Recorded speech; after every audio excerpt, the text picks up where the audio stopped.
how do I define success and how has that changed over time?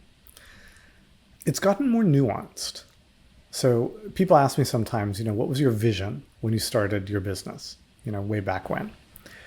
And I tell them the truth. When I started this business, I had a powerful vision that I wanted to realize of paying my rent every month without fail. I really wanted to be able to do that. And that's what drives a lot of people to get started at first. But you have a modicum of success and then that's no longer really the issue. I haven't been worried about my rent or mortgage payment in a long time. And then you face the, in some ways, less existential, but more important question of like, well, then what is success? What am I working towards? Why does it matter? And one of my business heroes is Walt Disney, the person. Brilliant, fantastic, insightful, creative entrepreneur. And this amazing innovator and super passionate about what he was doing. And there's this great line that I took from one of his biographies where he said, we don't make movies to make money. We make money so we can make more movies, right? It's about the work. And, at this point, I do what I do, not because I have to pay my mortgage. I do what I do because I love it and it's meaningful. I'm in the fortunate position where there are a lot of things I could do to pay my bills, but you want to do what's going to be meaningful. And for me, business is a creative act. It's a canvas, just like for a painter, it's a real canvas, just like for a sculptor, it's a block of clay.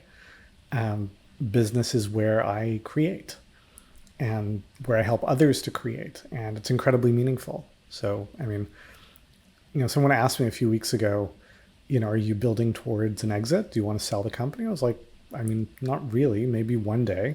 I'm not precluding it, but, I have enough now for everything I want. I'm doing it because it's fun. I like it. This is what I want to be doing. I'm not working towards a retirement because this is not a life I feel the need to retire from. Well, there's another side to this too. So as an entrepreneur, you're doing something very unusual. You're like, I want to build something that doesn't exist, that nobody else has tried to build in exactly the way that I'm looking to build it. And so there's a quality to that where you have a vision that is different from everyone else's in the world. And so entrepreneurship in real ways is kind of testing, well, am I crazy or is everybody else crazy? And that matches the lived experience of a lot of entrepreneurs. There are naysayers. There are people who don't see what you're trying to build. They don't understand. They don't get it. And so it's not unusual for entrepreneurs who are kind of coming up. You come up with a bit of a chip on your shoulder. And that was definitely, I felt that when I was younger, when I was earlier in my business. And so, partially you've got this like existential, I've really got to make this work so I can pay rent. And partially you're trying to prove something. It's like, I told you, I showed you, there you go. You'll see, right? I could make it work. I was right. There's all that kind of energy too. And that'll carry you for a while. But at some point, it just loses its poignancy, right? At some point, your bills are paid. You've proven yourself enough times. Like you don't have to prove yourself anymore. And that's when there's a space to just be like, well, what is meaningful? What do I want to do? And it's not that it's either or, right? All of those things can coexist. But at some point, you want to let go of that. You want to just focus, well, what do I want to do? What is meaningful?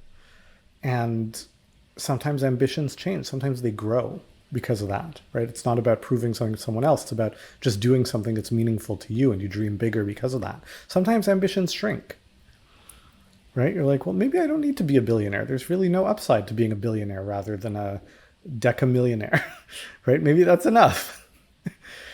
And it's very personal, but it's really special to get to that tipping point where you're like, you know what? I'm not doing this because I'm afraid I'm not going to be able to pay rent or feed my kids. I'm not doing this because I have something to prove to the world, my family, myself.